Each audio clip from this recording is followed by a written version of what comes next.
Furúnculo que vai e volta. Eu separei as dúvidas mais frequentes que me mandaram aqui no canal e também as que eu mais vejo no meu consultório. E uma delas pode ser a sua. Vamos lá? Olá, eu sou a doutora Cristiane, dermatologista e já atendi muitos pacientes com furúnculo. É uma condição que provoca dor e muito desconforto e a maioria dos pacientes chega ao consultório desanimado e frustrado porque já tomou antibiótico, já usou pomada, já seguiu dicas dadas pela internet, mas não consegue resolver o problema. A primeira coisa que você precisa saber é que o furúnculo é uma infecção da pele, é uma infecção do folículo piloso, da raiz do pelo, geralmente causada por uma bactéria que se chama Staphylococcus aureus. E aqui que já começa um erro comum. Muita gente acha que o furúnculo aparece só onde tem pelo grosso, mas ele pode acontecer em qualquer área da nossa pele, mesmo em áreas de pelo muito fino e quase invisível. As áreas mais afetadas são o rosto, as axilas, as virilhas, as costas, as nádegas e as coxas. Outro ponto muito importante é que quando o furúnculo se repete, melhora e retorna, isso é chamado de furunculose de repetição. Neste caso, o problema geralmente não é falta de higiene. Existem fatores que favorecem o aparecimento dos furúnculos de uma forma mais repetitiva. E se você quer realmente curar e resolver isso de uma vez, me acompanhe até o final do vídeo porque eu vou te falar tudo o que precisa ser investigado nos casos de furunculose de repetição. Muitas pessoas não conseguem resolver o furúnculo porque não sabem disso. Continue assistindo, eu tenho certeza que este será o vídeo mais completo sobre furúnculo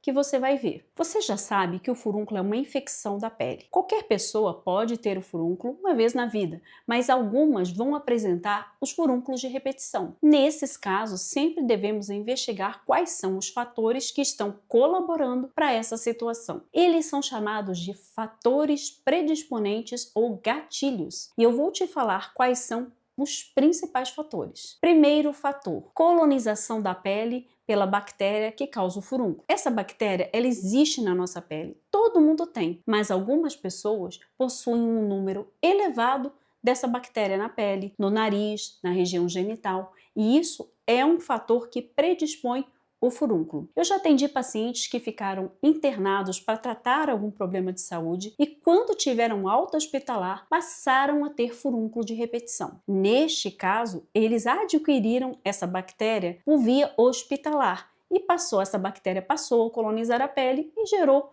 os furúnculos. Um segundo fator é a baixa da imunidade local. Uma pele que tem alguma condição clínica que causa uma diminuição da imunidade da própria pele, como por exemplo a dermatite atópica, possui maior predisposição a ter algumas infecções locais causadas por vírus ou por bactérias. E o furúnculo é uma delas. Terceiro fator, inflamação sistêmica. O que é isso? São doenças sistêmicas que podem estar associadas ao surgimento de furúnculos como o diabetes, o pré-diabetes ou a resistência periférica à insulina, doenças autoimunes como, por exemplo, o lúpus eritematoso sistêmico. Por isso, sempre devemos investigar doenças sistêmicas também. Outro fator muito importante, obesidade ou sobrepeso. O excesso de peso ele pode causar um quadro de inflamação que a gente chama de subclínica e é uma condição importante a ser avaliada. Se você é magro, tem peso normal e tem furúnculo de repetição, realmente isso pode acontecer. Saiba que existem outros fatores que a gente também precisa investigar. O sobrepeso é apenas um deles. Eu já atendi pacientes magros com furunculose de repetição e que tinham outros fatores de gatilho para o furúnculo. Um quinto fator é condições que provoquem atrito permanente e oclusão na pele, como por exemplo o uso de roupas apertadas. Aqui vou incluir também a sudorese intensa, que são áreas que transpiram muito, que ficam muito tempo molhadas. Isso favorece os furúnculos de repetição. Um sexto fator, e não menos importante, é o estresse crônico. Isso mesmo, pacientes que estão passando por um momento estressor intenso podem apresentar problemas de saúde, podem piorar algumas condições clínicas E também eu já vi casos de furúnculo de repetição associados ao estresse, onde o estresse era o único fator. Então, a saúde mental, ela também tem que ser avaliada na consulta médica. Um sétimo fator eu vou incluir aqui os hábitos de vida, principalmente a alimentação, a ingestão excessiva de álcool e o tabagismo. Destes fatores, eu vou dar prioridade para a alimentação.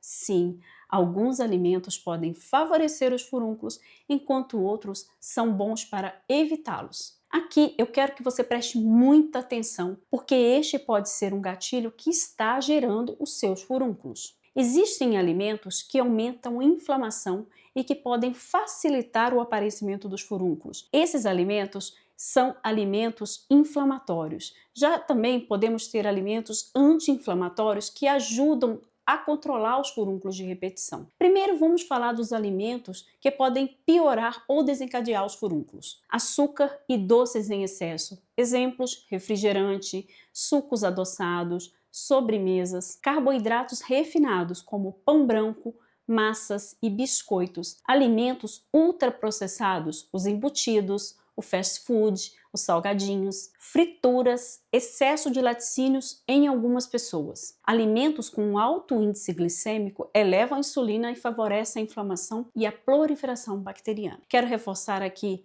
o açúcar alto no sangue prejudica a resposta imunológica e facilita as infecções cutâneas. Agora, preste atenção nos alimentos que ajudam no controle dos furúnculos. Proteínas de boa qualidade como ovos, peixes, carnes magras, vegetais e verduras com ação anti-inflamatória, frutas com baixo índice glicêmico, gorduras boas como a do azeite, do abacate, das oleaginosas, fibras que também melhoram o controle glicêmico. E claro, não se esqueça de beber bastante água, porque a hidratação adequada também ajuda muito. E eu vou te falar sobre o tratamento do furúnculo, mas é importante reforçar uma coisa aqui. A alimentação sozinha não trata o furúnculo de repetição. Ela é parte do tratamento e vem junto com a investigação das causas, dos fatores desencadeantes ou gatilhos que eu mencionei acima, e com o tratamento médico adequado. Se você está gostando deste conteúdo, já curte esse vídeo e se inscreva aqui no canal. Assim, você prestigia o meu trabalho e me permite ajudar mais pessoas com esse conteúdo. Aqui eu explico sobre doenças de pele e de cabelos de uma forma clara, baseada em ciência, para te ajudar a tomar a melhor decisão para a sua saúde. Agora que você já entendeu os principais fatores que podem estar associados ao furúnculo, principalmente ao furúnculo de repetição, vamos entender bem o tratamento. É importante que você entenda que, se o fator ou os fatores associados não forem identificados e tratados, dificilmente você vai resolver o furúnculo de uma forma definitiva. Muita gente me pergunta sobre o tratamento do furúnculo, se o elixir de inhame funciona ou se existe algum depurador sanguíneo indicado para tratar furúnculo. Eu já vou falar sobre isso, mas antes eu quero te explicar que o principal tratamento do furúnculo é a drenagem do abscesso que se forma por baixo da superfície da pele. O furúnculo ele começa como se fosse uma pequena espinha e ao longo dos dias essa infecção vai crescendo, se aprofundando e aquela bolinha vermelha que era dura passa a ficar mais amolecida. Nesta área mais amolecida está se formando o pus. E é por isso que o furúnculo dói tanto. Quanto mais a lesão fica avermelhada e com pus represado abaixo da pele, mais ela dói. O abscesso é uma coleção de pus. Lembra que eu falei no início do vídeo que o furúnculo é uma infecção provocada por uma bactéria? Quando o abscesso é drenado, o pus que estava ali preso debaixo da pele, ele começa a sair e a dor também melhora muito. Então a drenagem do furúnculo, ela pode ser tanto espontânea, que é muito comum de acontecer nas lesões pequenas que drenam sozinhas, mas naquelas lesões maiores, nas lesões grandes, pode ser necessário a drenagem cirúrgica. E o que é isso, doutora Cristiane? Drenagem cirúrgica é feita em ambiente hospitalar. Um médico utiliza uma lâmina de bisturi para acessar o ponto correto do abscesso. Ele faz a drenagem do abscesso após a limpeza da pele e anestesia local. Neste momento sai uma massa que é popularmente conhecida como carnegão. Carnegão é como se ele fosse o núcleo do furúnculo. Ele é uma mistura de pus com restos de pele e tecido morto. Se você está com furúnculo no momento, você pode fazer compressas com água morna sobre a lesão de 3 a 4 vezes ao dia para estimular essa drenagem espontânea. Isso facilita muito a drenagem espontânea. Mas atenção, nunca utilize água muito quente sobre a pele. É muito importante que você teste antes a temperatura da água, antes de colocar a compressa sobre a sua pele. Manter boa higiene local também é super importante. Manter a área limpa e as mãos lavadas previne a propagação e a recorrência. Também não recomendo espremer o furúnculo de forma alguma. Lembra que no início do vídeo eu disse para vocês que o furúnculo é uma infecção bacteriana? Então, espremer o furúnculo pode empurrar a infecção para os tecidos mais profundos ou, ainda pior, pode empurrar essa infecção para dentro da corrente sanguínea.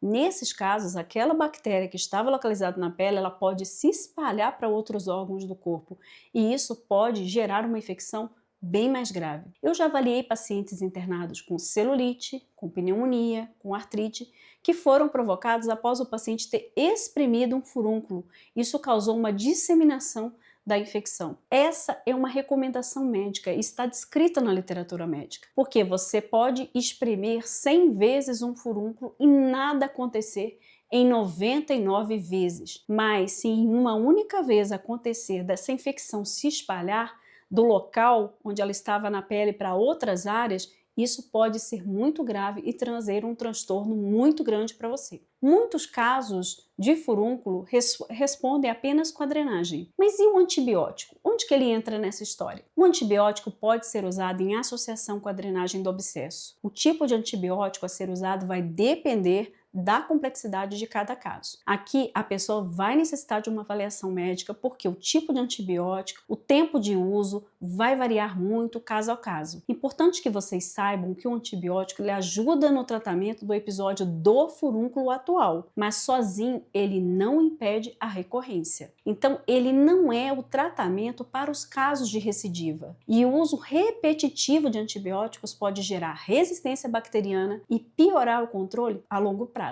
Por isso que o tratamento do furúnculo de repetição ele precisa ser muito estratégico e ele é bem individualizado. Sempre buscar primeiramente pelos fatores associados ou os fatores de gatilho, como eu falei anteriormente. O tratamento também pode incluir bons hábitos de vida, boa alimentação, cuidados com excesso do peso, evitar roupas molhadas, deixar áreas úmidas por muito tempo, evitar o uso de roupas apertadas por longos períodos, controlar o estresse e muitas vezes fazemos também a descolonização da pele com antissépticos locais, como por exemplo a clorexidine, ou pomadas de antibióticos como a amopirocina ou o ácido fusídico. Nessa situação eu recomendo uma consulta com o médico. Por quê? Porque ele precisa te orientar como vai ser feita a sua descolonização, por quanto tempo, enfim, isso precisa estar bem descrito numa prescrição médica. Todo antibiótico ele precisa de uma prescrição e por isso que eu recomendo sempre um acompanhamento médico nestas situações. No último bloco do vídeo eu vou responder algumas perguntas que ainda não respondi e que são muito comuns e que eu recebo com frequência no consultório e aqui também. O elixir de inhame, ele resolve o furúnculo? Muitas pessoas acreditam que o furúnculo é causado por sangue sujo e querem saber se há um depurador sanguíneo bom ou se o elixir de inhame pode tratar o furúnculo e prevenir novos episódios. O elixir de inhame ele é feito utilizando o extrato do inhame e possui propriedades anti-inflamatórias, antioxidantes, antibacterianas e analgésicas. Algumas pessoas que usam relatam experiência de melhora dos furúnculos de repetição, mas não há nenhuma comprovação científica de que ele realmente trata ou previne os furúnculos. Eu já vi muita gente também que me disse que usou e não teve resposta nenhuma. Muitas vezes a melhora do furúnculo acontece por conta de controle dos outros fatores ao mesmo tempo. Então não existe evidência científica comprovada que o elixir de inhame trate, cura ou previne doenças, inclusive o furúnculo. E eu acredito que ele deve ser usado como um suplemento e não como um substituto do tratamento médico. Outra dúvida comum: furúnculo é contagioso? A bactéria que causa o furúnculo ela pode ser transmitida por contato, mas isso não significa que toda pessoa que desenvolve, que toda pessoa que teve o contato com alguém com furúnculo vai desenvolver o furúnculo também. Espremer o furúnculo resolve mais rápido? Mais uma dúvida frequente. E para essa, vocês já sabem, né? Não, espremer inclusive pode piorar a infecção, espalhar a bactéria e ainda deixar cicatriz. Já falei sobre isso, mas é sempre bom a gente reforçar. Furúnculo é sinal de doença grave? Na maioria das vezes não, mas quando é o furúnculo de repetição, a gente já sabe que precisa investigar alguns fatores e a maioria das pessoas não possui um quadro grave, mas algumas vão apresentar febre, calafrio, mal-estar, dor no corpo. Nesses casos é super importante buscar uma avaliação médica. A pomada basilicão é boa para tratar furúnculo? Acho que essa é a pergunta, talvez a mais frequente que eu recebo. A pomada basilicão ela contém o extrato de manjericão e ela é popularmente usada para o tratamento do furúnculo. Essa pomada alega ter propriedades antissépticas, anti-inflamatórias e de acelerar a cicatrização. Embora não tenhamos nenhuma evidência científica robusta de que ela realmente funcione. Muitas pessoas alegam melhora clínica com o uso da pomada, mas eu já vi muitos relatos de pessoas que fizeram uso dessa pomada e não tiveram nenhum resultado. E realmente a gente não tem nenhuma evidência científica que comprove que a pomada de basilicão realmente trata o furúnculo. Então, se o seu furúnculo for grande, doloroso, não drenar, se houver febre ou qualquer sintoma sistêmico, procure um médico imediatamente, pois pode precisar de drenagem profissional associada aos antibióticos. E por fim, quero dizer para vocês que eu atendo muitos pacientes que acham que possuem furúnculo, mas que na verdade eles têm outras doenças de pele. Então aqui vai um alerta importante porque o furúnculo pode simular outras doenças e eu sempre recomendo que você faça uma avaliação médica e que nunca se automedique. Se você sofre com furúnculos de repetição, saiba que tem solução, mas que não existe uma fórmula mágica única ou algo que vai funcionar igual para todo mundo. Tratar só a lesão é como enxugar gelo. O tratamento eficaz, ele começa entendendo o que o seu corpo está permitindo, por que o seu corpo está permitindo essa infecção. Se esse conteúdo te ajudou, curta o vídeo e se inscreva aqui no canal. Não esqueça de ativar o sininho para receber as notificações dos nossos próximos vídeos. Você ainda tem alguma dúvida que eu não consegui responder nesse vídeo? Me conta aqui nos comentários e me acompanhe por aqui. Nos vemos no próximo vídeo.